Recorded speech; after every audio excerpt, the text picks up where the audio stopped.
Phone. Ron Thayer by phone. Okay, Hi, Ron. Ron.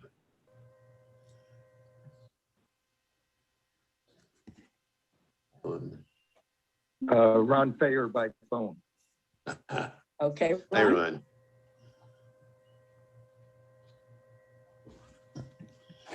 And Ron, Cindy McManus is with us. Have you met her yet? You can't see her. No, Say hello, not yet. Cindy. Hello, Ron. Ron, Cindy McManus is with us. Have you? Hi, Cindy. Yes, Thank- I'm getting a repeat message. I hear you, Walt, and then there's a lag, and then I hear you again. We'll get people's. I think that should have gone away now. Okay. Okay, I'll try to catch up with Cindy tomorrow. Good. Excellent. Thank you. And I see Ann is with us. Hi, Ann.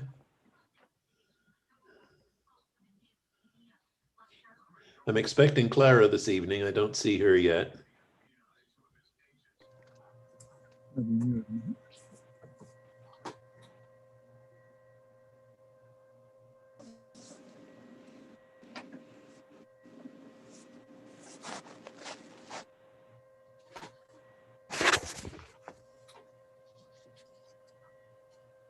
Not gonna work.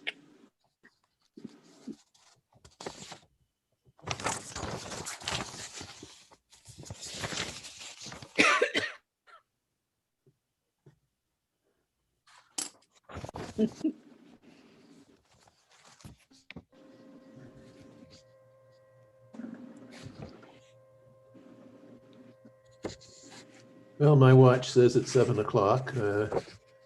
Why don't we get started? We may have people watching on YouTube at this point too, with a slight delay in the way it presents itself, but there may be more people watching this than we see at the moment. I guess we'll call the meeting to order at 7 o'clock. And as usual, we'll begin with a moment of silence for the people we've lost in the past month, and we'll display the list.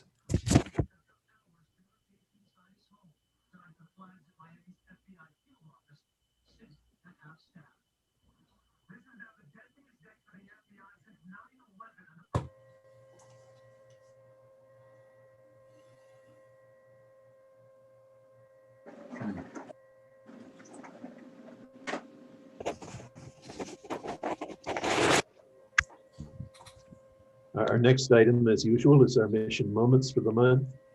And Phil Lansing has taken over mission moments, and she's presented us with several comments this month. To begin, many of us appreciate the trees at Charlestown, but tend to take their beauty for granted. Pat Payne, who we all know, was struck by an article that said invasive vines on trees look pretty, but they're actually tree killers. Warmer temperatures provide the vines a perfect growing environment with nothing to stop them. Well, Pat recognizes the invasive plants crew and their efforts to augment the work of the grounds department and landscaping contractor. On Saturday mornings, you can see the invasive plant crews in action. They pull ivy and grapevines off trees, pull up garlic mustard plants in the spring, and other maintenance tasks. This is an ongoing example of teamwork and responsibility for Charlestown's environment. So we recognize the invasive plants crew for all the work they do. We won't try and name them all here, but they do a great job. And if you see them at work, give them a cheer. Next, for the third year, the residents in Herbert's Run Terrace have used the holidays to reach out to the New Song Academy in Sandtown. Paula Ray, who's not with us tonight, but knows about it, spurred the idea of collecting money for the children in Sandtown. And Steve Webster was willing to serve as treasurer, as residents donated $725 towards hotspots, Wi-Fi boosters in the community. An antenna was built at the school, but it doesn't have enough power to cover the whole community. To establish and maintain these hotspot costs, about $400 per year, Wi-Fi is necessary for children to complete their virtual school lessons and for adults to work from home or hunt for jobs. Rather than having a gift exchange, these residents use their friendliness and enthusiasm to reach out to help meet the needs of another community. Their generous teamwork serves as an example for others at Charlestown. And that wraps up our mission moments, but I'll mention that if you have any recommendations for mission moments in the future, please get in touch with Phil Lansing, who's the chair of Mission Moments. Well, moving on to my remarks. We're very pleased to see residents receiving their COVID-19 vaccinations. Many residents are receiving their second shot tomorrow, and we look forward to further vaccinations on 11 February when hopefully the rest of us will receive our initial round. Over 90% of residents have signed up to receive the vaccination. Completion of the vaccination will give us a lot more peace of mind, but we will still need to practice safe habits beyond that point. We know the vaccinations lessen the chance of serious illness considerably, but they're not an absolute guarantee against infection or spreading the virus. We'll be wearing masks and keeping safe distances for the foreseeable future. Please do not think it's a time to relax our defenses after you've been vaccinated. You'll hear this message repeatedly, but it's worth repeating. We want to make sure people get the message.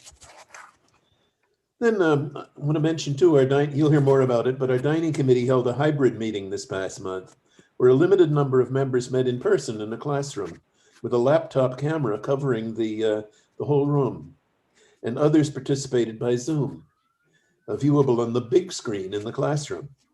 This took some effort to set up and control, but it was quite successful and gave some residents who cannot use Zoom effectively a chance to participate in our meetings again. I mention it as a possible mode for other groups, not just council committees, to consider in the future. It does take someone comfortable with the technology to act as a controller for the meeting. If you're considering hybrid meetings, it's a good idea to try a practice session to work out the problems before you put it into full effect. But it did work very well, I thought, and I compliment the dining committee for their work. You'll hear more when it's time for them to report. And I'm also very pleased to announce the appointment of a new council member, Cindy McManus, who's on screen with us now, filling a vacancy for the rest of the council year. Welcome, Cindy, and you'll be eligible to run Thank for you. a 3-year term at the end, as we Thank move you. forward too. Well, If you like me, well, you can earn if our I like. do the job correctly. Well, we like your enthusiasm. all. Glad to see you here. Got that. Thank you. And Pat, I don't believe you have any comments. I'll give you Pat Rudolph, that is, as vice president. No last minute thoughts to you. If not, we'll. No comments. Okay, we'll move on to the secretary's report. Okay, I have the secretary's report. Let's see, Clara Parker was the invited guest for the council work session in January. She explained Charlestown roles and responsibilities and answered lots of our questions. The council approved a contribution to the Benevolent Care Fund in memory of Charles Mucci, former president of the Residents Council 2011-2012, who died recently. The grievance process document has been added to the Residents Council Policies and Procedures Manual as an appendix to the document. And I will chair the Bylaws and Policies Procedures Committee. Mimi O'Donnell, Rhonda Abru, Mercy Izquierdo Whitaker, Steve Harders, and Pat Payne agreed to serve on the committee. That's my report. Good, thank you. And Rhonda Abru, who I know can report a successful audit to us. So what else have you got to say, Ron? And Ron, you're muted. There Sorry we about go. that. Yep. The council's account balance at the end of December was $5,674. In January, the council received $82 in Residents Association dues. Yes, they keep trickling in. There were no expenditures this month. Thus, the council's account balance at the end of January was $5,756. Thank you. And let me mention that we just described an expense of a contribution to benevolent care. I think that check's been written in February, not January. Is that correct? Yes, Yeah. right. Okay. So it'll appear next month. right. Mhm. Okay, thank you. Well, now we're ready for committee reports. First committee up is Benevolent Care, who I believe didn't meet this past month. Jean, do you have anything to say besides when the next meeting will be? Well, it's all yours. You're right. We did not meet in January. The next meeting will be February 24th at 2 o'clock by Zoom. We did have a successful virtual treasure sale on Facebook that brought in more than $1,000, and a wonderful jewelry sale in the Cross Creek display cases that also raised more than $1,000. And we Wow. hope everybody got their secret admirer card and encourage them to send it back in order to make BCF part of their estate plan. And also Treat of the Quarters are coming out next week. So that's all the news I have fit to print or not print. Thank you, Jean. Whether you have a formal meeting or not, you're obviously hard at work a lot of the time raising money for benevolent care. So we cheer you on, whether you hold a meeting or not. And next up is Communications Committee, and I believe that David Elder will be giving the report. Hi. We met on January 25th. 15 members were in attendance, and Mary Evans represented the staff. The Communications Committee December report was approved by acclamation.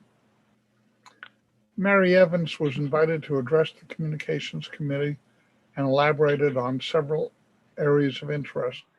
Her office is our main point of contact for many of our communications efforts, including bulletin boards and Channel 972 messages. She continued to participate throughout the meeting, speaking on most of the topics that followed. Charlie Ekenlab provided evergreen topics update, including COVID-19 vaccine distribution and changes in the medical center staff. Wayne Smith provided an update on the data task force on Erickson Living databases pertaining to residents. Hope Tillman updated us on the CCI website changes that will include a tech help page. Zoom and My Erickson profile help are currently supported. Mary will reach out to Precious Hardcastle for additional help topics based on her experience with resident service calls. An ongoing joint effort is underway by the Communications, Resident Life, and Health Committees to reach out to residents who are challenged by electronic communications and assist them with participating in online communications necessitated by the current circumstances. Ideas discussed include Mary discussed new resident orientation referencing the Residents Council and website. She also suggested that we contact Ray Graves with the Charlestown Computer Club. A Zoom happy hour to combat isolation was suggested. The committee reviewed the latest trifold for the Charlestown Residents Council. Looking ahead to first and second quarters of 2021, the Communications Committee will continue working on the following initiatives. Keeping the community in the know as the Wi-Fi improvements are brought online at Charlestown. Continue promoting computer literacy to improve resident communications and reduce isolation. Updating findings of the data task force. And the February meeting of the Communications Committee will be held by Zoom on February 22nd at 2 p.m. Thank you. Thank you, Dave. I particularly like to see different committees working together on projects that benefit us all. That's good to hear. Next up is Conservation with Anne-Marie. Will you give us your report? Anne Marie, you're muted.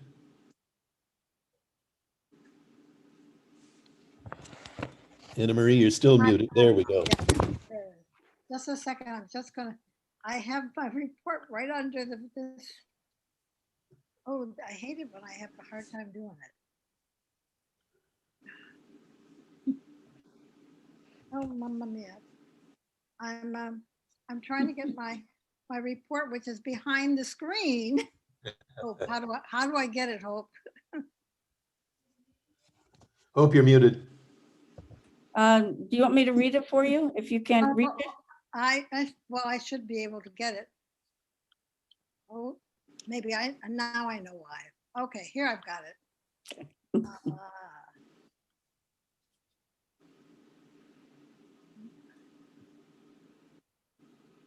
Oh, this is silly, but anyway, there it is. The committee met by Zoom with 10 members, including 3 from the Executive Committee of the Residents Council.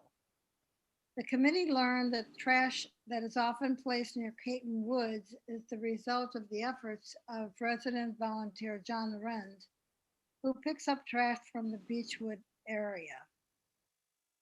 Marty Tewksbury's posters on recycling have been displayed and will be rotated to various venues. They have been very well received. Marty also clarified why tissue paper cannot be recycled. The fibers are too short. The committee agreed to write articles that highlight conservers, restorers, and reusers here at Charlestown. The committee discussed the problem of plastic bags being placed in the laundry rooms. These bags cannot be collected during COVID. Committee members volunteered to turn upside down the collection containers and place a sign above them, informing residents to either take their bags to the grocery store for collection or to throw them in the trash until the COVID epidemic is over. We will discuss any laws concerning climate change in our Maryland legislature at our next meeting. The documentary, The Story of Plastic, is available for viewing. However, it may be at a cost.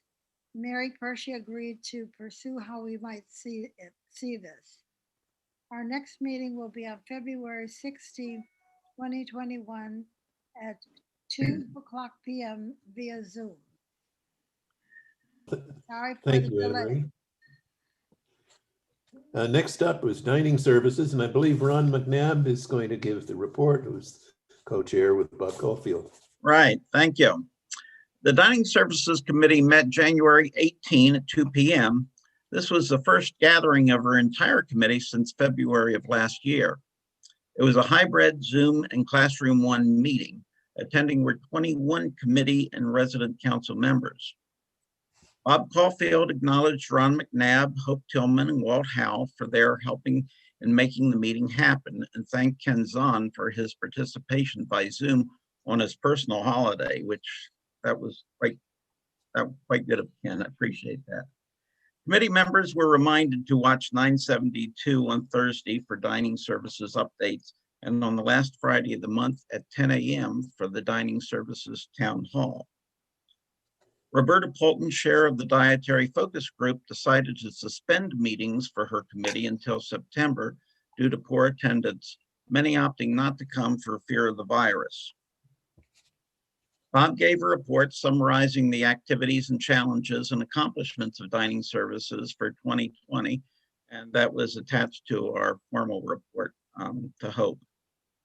Bob, okay. At our meeting with Ken on January 15, Bob and Ron highlighted concerns with staff using cell phones during working times rather than helping seated dining residents. There are ongoing complaints with the variance in portion sizes and problems with errors in packaging of carry-out meals. Ken Zahn reported on upcoming changes. The atrium is expected to open in early February, which we all look forward to. Dining rooms will be offering weekly specials, as was done in the pre-COVID-19 era. Those ordering carryout will be able to select from the entire restaurant menu. Once dining rooms are allowed to go to 100% capacity, a new online reservation system will be available. The new service will allow residents to make reservations at any time using dining service reservations icon, which will be found on My Erickson.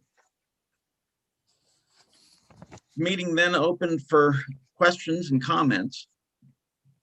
People were coming early to the terrace to pick up meals. This is causing long lines where people were not keeping a safe social distance. I went by there today and there was a long line at 3 o'clock. There was a misconception that residents can only order chips and fries with their sandwiches. Ken clarified this, saying that any side dish may be ordered with a sandwich. It was reported an employee at the terrace does not wear their mask over their nose. It was suggested condiments be available at carry-out pickup tables. It was noted nutrition icons are not always accurate on the menus. It was suggested that there are too many starch options available in the menus and not enough vegetables. Some expressed the food is too salty. Many residents must limit their salt, and if the salt comes in too salty, they can't eat it. Our next meeting will be February 15 at 2 p.m. It will be a hybrid meeting as well. Anyone listening who would like to attend the Zoom meeting, just drop an email to me at rmacnab48@gmail.com for the link, and I'll send you the link. We'd be glad to have you attend. Thank you. Thank you. I imagine if they wanted to attend in person, they should specify that. Well, the person is a little bit, yes, they absolutely should, but that is very limited to 10 people. So Right. we're going to, if many people do that, we'll have to turn them down. Hopefully it's people who can't connect well by Zoom, but it gives them a chance to. Right, and that's the purpose of having it in the classroom, is the members who can't do it by Zoom will be using that. Great. But anybody in the community who wants to come in by Zoom, we'd love to have you. Good, thank you. Mhm. Next up is Finance with Gordon Pichet. The Finance Committee met on January 26th with Director Pam Steiner, Assistant Finance Director Eric Schwab, Council President Walt Howe, Council Secretary Hope Tillman, and 13 committee members. The occupancy data and financial package reports for December were presented by Eric Schwab. Independent living, 94.4%. Assisted living, 98.6%. Memory care, 100%. Skilled nursing, 72.2%. Independent occupancy remained steady in December. Independent occupancy is expected to decrease slightly for the next couple of months. The occupancy levels in skilled nursing continue to be affected by the need to maintain the COVID unit and the discontinuation of double occupancy rooms. Settlements of some new residents continued in December in independent living. The number of billed units for all of 2020 was 35 lower than budget projections for the year, certainly due to the pandemic. There are also units of unavailable because of combinations of single units into larger units. Pam explained that some combinations and reoccupancy units have had to be delayed due to constraints of cash flow. December operating revenue of $7,154,000 was $376,000 below budget due to continued lower occupancy and fewer revenue generating ancillary services being offered because of COVID. Operating expenses were $653,000 below budget. Operating income was $574,000, which is $277,000 above budget. Non-operating income for December was $1,260,000. There were changes in cash flows which decreased by $58,000 to $7,523,000 cash at the end of the period. The balance sheet continues to be good. There was a significant gain of over $3 million for the investment income during the month. And Ms. Steiner continues working closely with the Board of Directors Investment Committee during the pandemic to manage cash closely. Regarding restricted funds, Benevolent Care Fund expended $1,037,745 for the year. The Scholars Fund balance is $1,306,166. After making scholarship payments of $126,160. Staff Appreciation Fund ended the year with a balance of $9,450. Pam discussed a question regarding paying of monthly bills at the present time. Monthly bills should be paid online by setting up automatic withdrawal from your bank account or by mailing a check via UPS. That completes my report. I think that was USPS. Let me correct that. USPS, yes. Postal Service. Mail service. Postal Service. Not UPS. UPS might be more reliable these days. I know part of it is people not receiving bills on time. And then we wonder if you mail it back if they're getting it on time. But please, people should try and stay on schedule at least. Next up is Grounds with Mike Rose.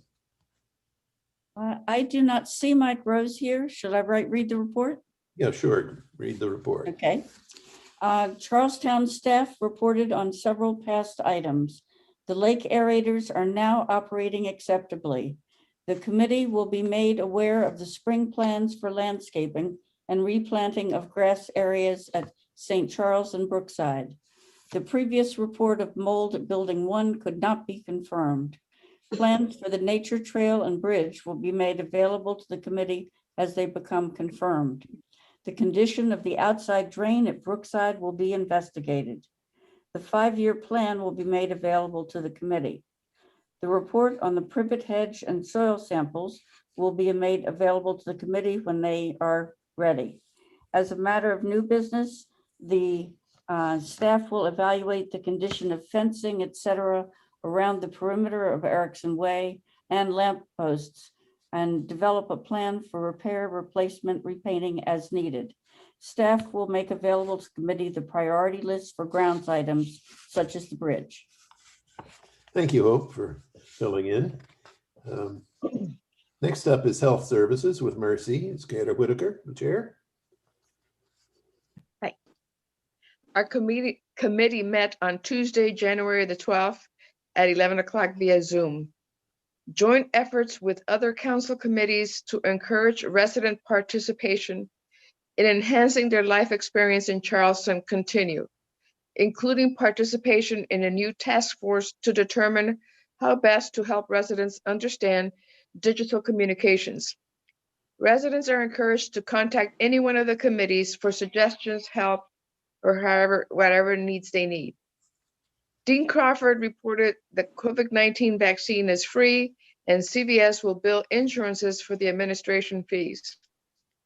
Space has been leased to a new dermatologist, ophthalmologist, and pain management specialist. Their office locations, hours, and phone numbers are posted on our CCI Charleston website. Dr. Mickey Pelzar reported that so far, at the time of the committee meeting, the COVID vaccination side effects are minor with no serious side effects reported, and that variant forms of the virus don't seem to cause more severe symptoms nor increase death. That has changed. Opening windows and running kitchens and bathrooms exhaust fans help to contain spreading the virus within your home. Countrywide, seasonal flu visits or hospitalizations are minimal compared to previous years.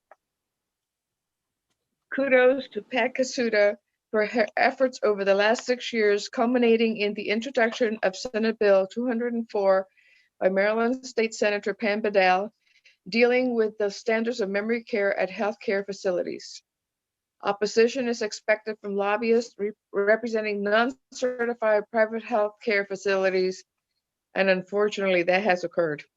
The continuing care staff has done a phenomenal job in dealing with the new administrative transition. Rehab services have been airing their apartment safety and assistive device videos on channel 972 and hope to resume balanced screenings soon. A more safety-conscious method of medication delivery to residents' shelves by the pharmacy is to be explored. Residents are reminded to contact their resident coordinators as the first step for dealing with issues that they are experiencing. Communication is the key to resolution.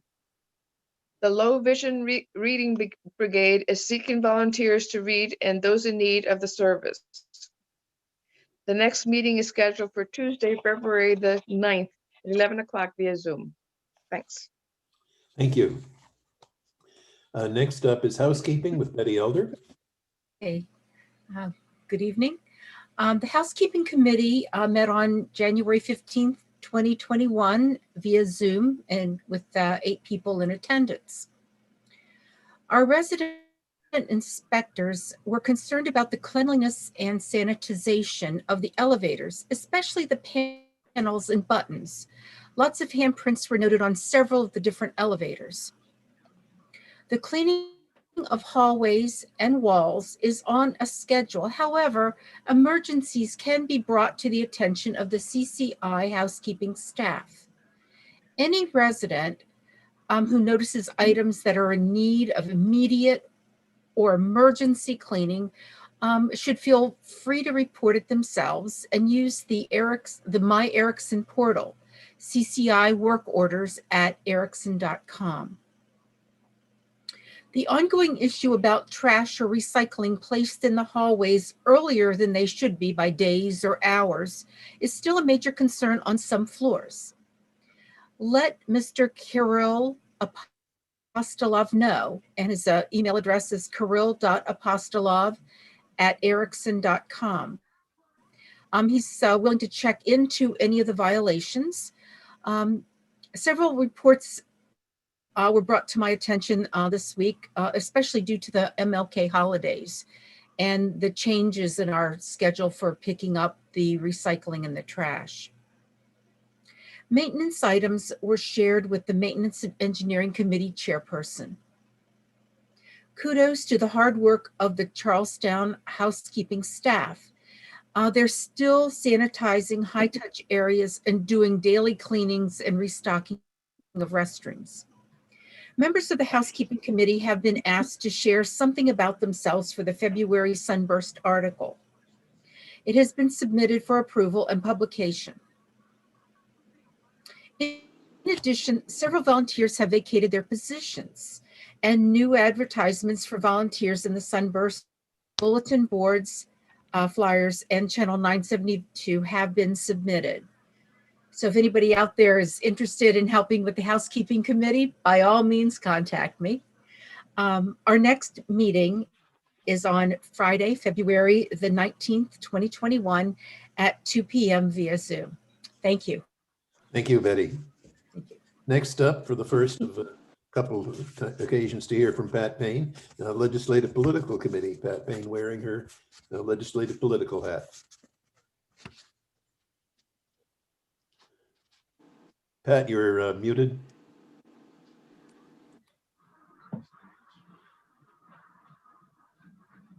You're still muted. About that. Good evening. Good evening, everybody. Pat? The committee held its regular meeting on January the 13th at 10. We had 18 people in attendance, and the first order of business was approval of minutes of the previous meeting. The committee met on the same day as the opening session of the Maryland General Assembly. And the goal of the committee, while the legislature is in session, is to track legislation that is of interest or has significant impact on the residents of Charlestown. Members agreed to track key legislation in the subject areas that we agree upon, which are the following: election law and voting, environment and conservation, healthcare, congregate care, and medical service delivery, senior consumer issues, and equity issues that are coming up in the legislature. And people were assigned to each of those areas to track the legislation, look at which issues are key and what bills need particular kinds of support. The volunteers also agreed to monitor legislation in these areas throughout the session. A complete list of bills being tracked can be found on the Charlestown Residents website. And important bills in these subject areas, as they're introduced throughout the session, as well as their status, will be added to the tracking system. And the next meeting of the committee is scheduled for Wednesday, February the 10th at 10 a.m. Thank you. Thank you for your work. Keep an eye on the website tracking of bills if you're interested. It'll be very much a living document that'll change as things change. Next up, maintenance engineering with Jackie Graham. Let's see.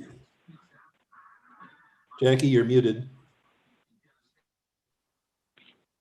Okay, I'm sorry. The meeting was held on Tuesday, January the 26th at 2 p.m. by Zoom. 9 members met with General Services, Kevin Crawford and Kirill Apostolov. The General Services updates. Many projects for 2020 were postponed. Currently, projects for 2020 and 21 are under review for pricing, rescheduling, and prioritizing. We will learn more about these projects as decisions are made. Currently, these items are being addressed, have been addressed, are on schedule. Repair to structural floor issues at various bridges, painting road stripes at new stop sign additions, painting of light poles, painting and wallpaper repair throughout the campus, and most of these are issues that came from housekeeping. Lighting around the exterior pool area, which is a timing issue. Reopening pool after repair of condensation issues. Our next meeting will be held on Tuesday, February the 23rd at 2 p.m. Thank you, Jackie. And I like the cooperation that goes on between housekeeping and maintenance and engineering. They keep discovering each other's problems and need to talk to each other, and they do very effectively. Thank you. Thank you. Next up is Resident Life with Ron Fair. Our meeting was held on January 20th with a little bit of competition from the inauguration. Two issues were discussed by invited speakers: Lisa Roeder, who discussed problems of resident isolation, and David Elder, who discussed the newly forming computer literacy project. Many residents isolate from fear of COVID, according to Lisa, and mask and social distancing make speaking and hearing difficult. More falls have been resulting from a lack of exercise. Neighbors have been helping with chats, taking walks, and dining together with residents who have been isolating. Residents with internet seem to do best by connecting with family and friends. Those who get outside have better mental health. When we, that means Lisa and the social workers, when we contact isolating residents, they benefit from the connection. We differentiate between isolation and loneliness because it affects treatment. We have 2 memory support groups, the Brain Food Cafe and Intermissions. A hybrid Zoom meeting and in-person attendance could apply to our bereavement program. The Computer Literacy Project, which was presented by David Elder, is a joint effort of 3 committees: Residence Life, Communications, and Health Services, along with Hope Kilman, Walt Howell, Joan Burns, and Wayne Smith. A list of items was provided that could improve interpersonal connections or communications. Much discussion followed on volunteers with computer skills to support a tech help program. This would not be a council project. More discussion and planning are needed. Our next meeting will be February 17th at 2 o'clock. Thank you, Ron. You're dealing with some very serious issues here, and I'm glad to see progress being made. Next up, safety and security with Ed Wallace. I don't see Ed Wallace here. Okay. If you So want, you want me to read this one? sure, go ahead. Okay. The meeting opened on what was on Tuesday, January 11th, with 8 committee members, 3 council members, and 1 Charlestown representative, Ren Giese, present. The following items were discussed. The Sunburst has published 3 articles on cybersecurity, with the 4th and last article due in February. EMVs being left in hallways was discussed. There's only been 1 sighting of this since November, and it does not seem to be a problem as of now. Crosswalks. It has been confirmed that crosswalks will be repainted in the spring-summer timeframe. Fall prevention. Bill Miller stated that a film on falls has been selected to be shown on channel 972 on Tuesdays at 2 and 7 p.m. In addition, an article will be published in the Sunburst. Car break-ins. There has only been a single case that we know of per Charlestown Security, Ren Giese. Ed Wallace arranged to have the film on fire prevention that was shown in 2019 shown again this month. Times are Tuesday at 2 and 7. Leaving medicine on shelves. This is against Erickson policy and should not be done.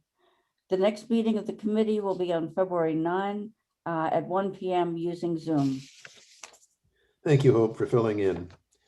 And next up, we bring back Pat Payne wearing a second hat for giving the Nominating and Elections Committee report. Thank you. Hello, once again. The first meeting of the Nominating and Elections Committee took place on January the 14th on Zoom. And all of the dynamic members of this committee were in attendance, and they included Anne Marie.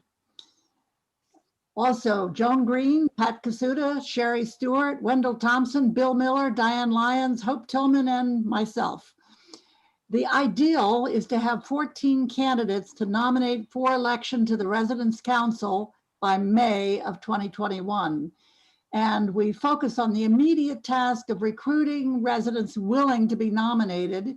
We looked at several sources of potential candidates, including the list of residents who've moved in during 2020, the list of residents who were contacted last year but indicated they weren't ready then but might be this year, persons who previously served on the council are eligible to serve again, and persons that have been suggested to us by other residents.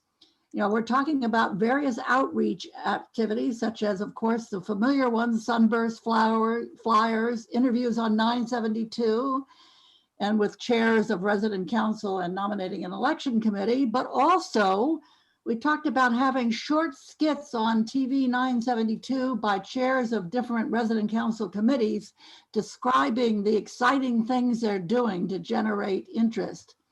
We also talked about the qualities a candidate should ideally possess, such as an interest in the work of the council, engagement in the life of the community, and necessary computer skills. Committee members agreed on the importance of confidentiality in discussing candidates for election. We scheduled a meeting for 2 weeks after that meeting, which was January 29th. We had that meeting, and we'll have one in February, another one in February, 3 weeks from the 29th. That's the report. Thank you, Pat.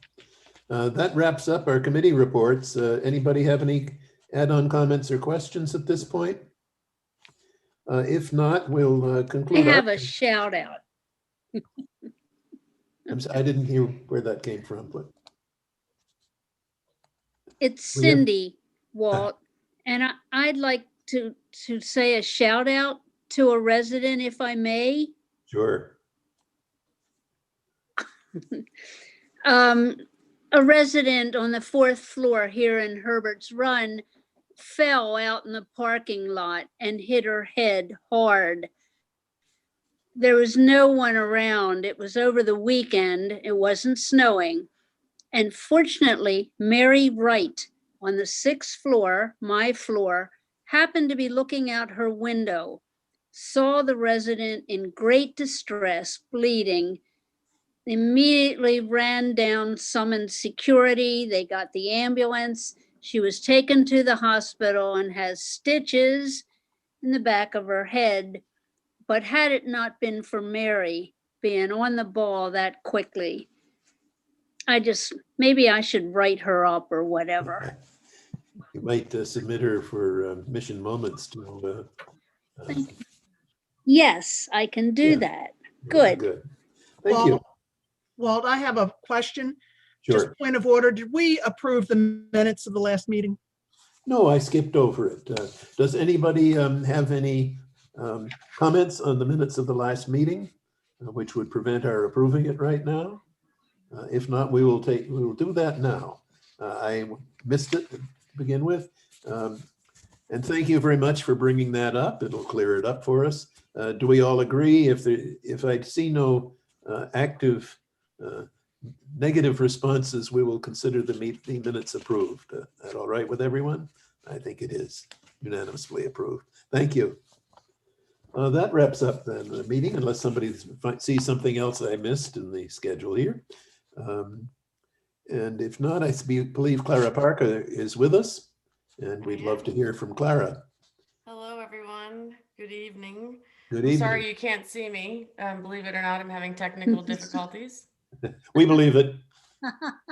So Erickson, I'm not throwing Erickson under the bus, but we had an IT upgrade last night, and we have all been struggling with computer challenges all day long. So if you reached out to anyone today and they did not get back to you via email, please don't be frustrated.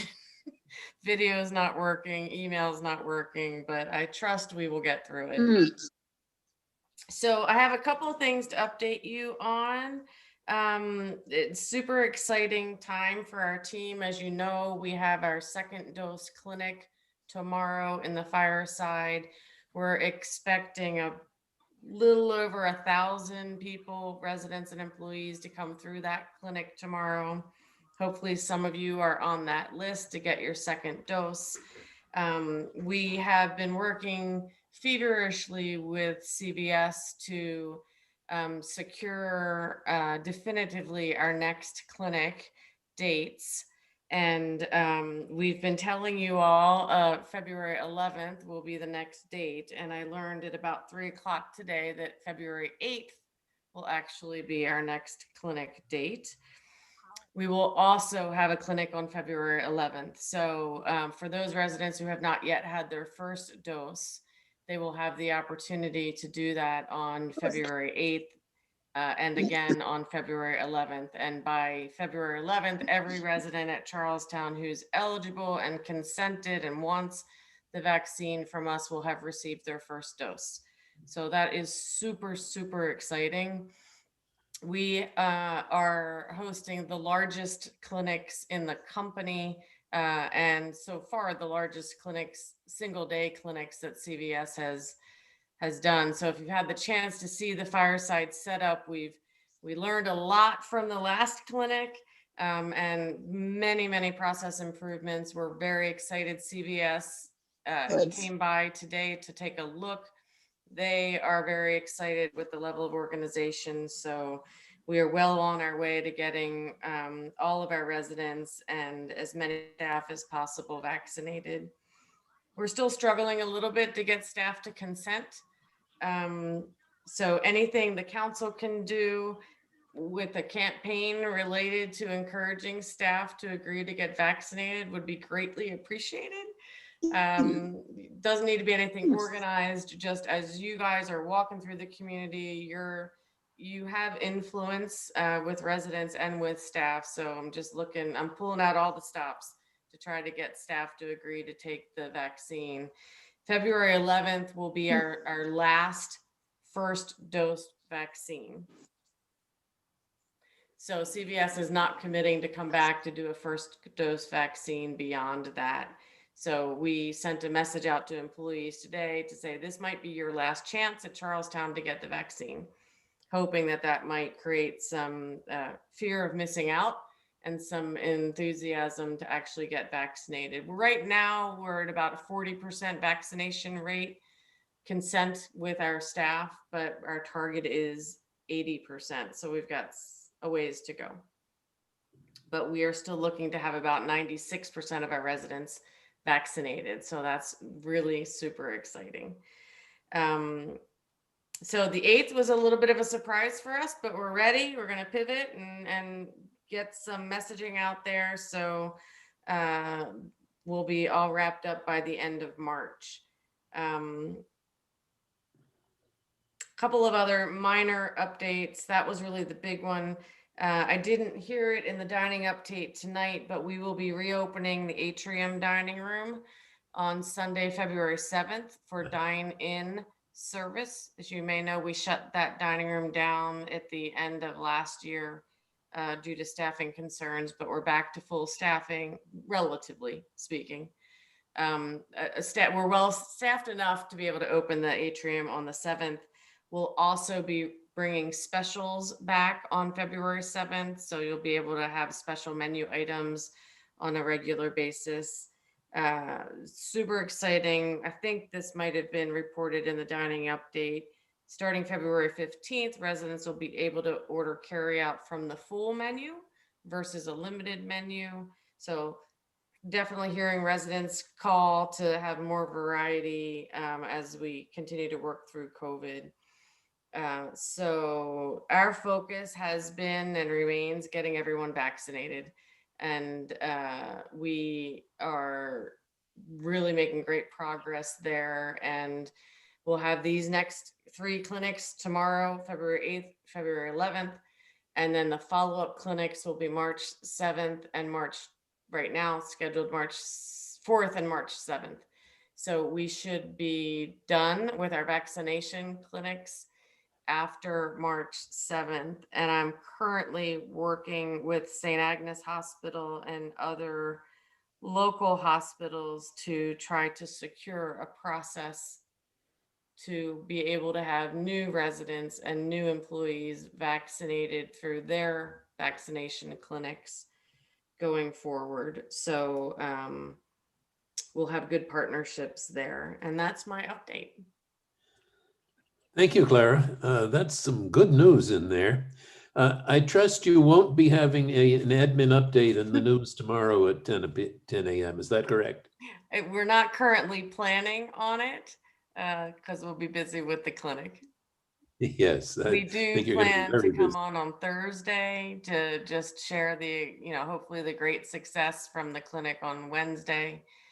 And our team is started this afternoon calling residents who have not yet had their first clinic to get them scheduled for the 8th. So we'll just we'll address that again on Thursday.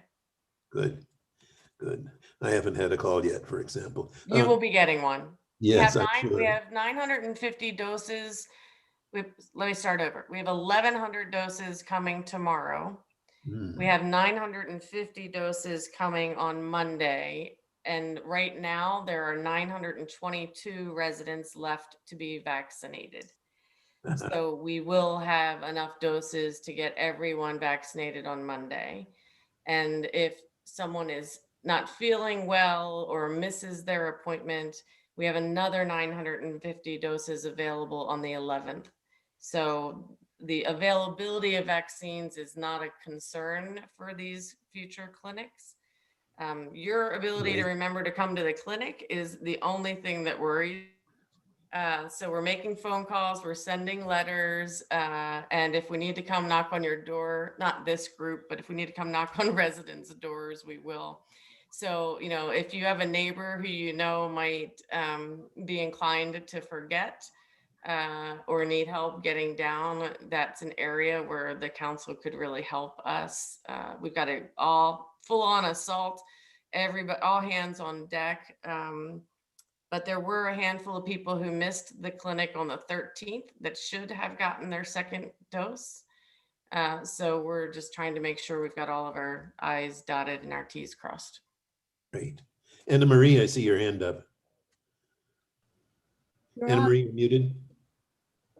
Clara, I encountered you in the corridor and asked you about the the installation of the Wi-Fi here, because rumors have been running around that saying that it wasn't going to happen until 2022.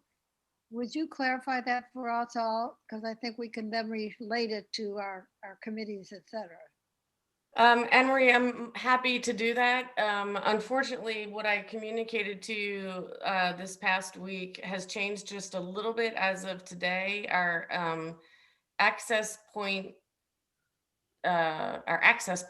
which are the piece of technology that we need to install to improve the Wi-Fi service, were supposed to arrive on, I'm just looking it up to make sure I get the date right. They were supposed to have arrived on January 29th. Yeah, last Friday.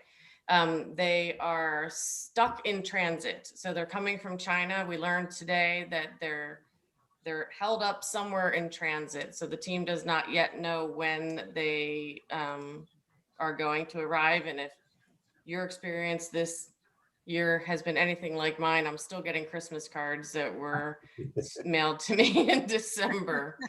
We're doing everything we can to expedite it, but it might be a little bit later. I think I'd communicated to you late February, early March. We're still hoping for March, but it's all dependent on that technology actually arriving. We've got the resources available. We're ready to go. We just need the access points. I will keep the council updated. I have a weekly call now with the IT team to make sure we're staying on top of it. That's much better news than to think that it's going to be 2022. Oh, yes. Much more hopeful. It will definitely be this year. And Bob Caulfield, I see your hand up. Yes, Clara, can you comment on the reason for the hesitancy of the staff to get vaccinated? Is there, why is this happening, in your opinion? Yeah, so we have reached the point where we're actually making personal phone calls to all 1,200 employees to have that conversation. A lot of the hesitancy, you may know, the demographic of our staff is heavily African American. There's hesitancy based on the studies and the data related to that demographic group. We're hearing from a number of people that they just want to wait and see how everybody feels after the second dose.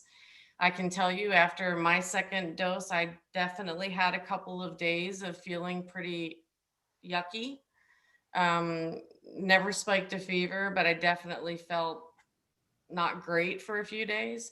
Erickson as a whole has vaccinated over 15,000 employees and residents, and we have not had any negative reactions in terms of anaphylactic reactions or anything like that, which is great news. But honestly, Bob, our employee population is hesitant to take the flu shot. You know, we typically get about 25% employee participation in the flu shot.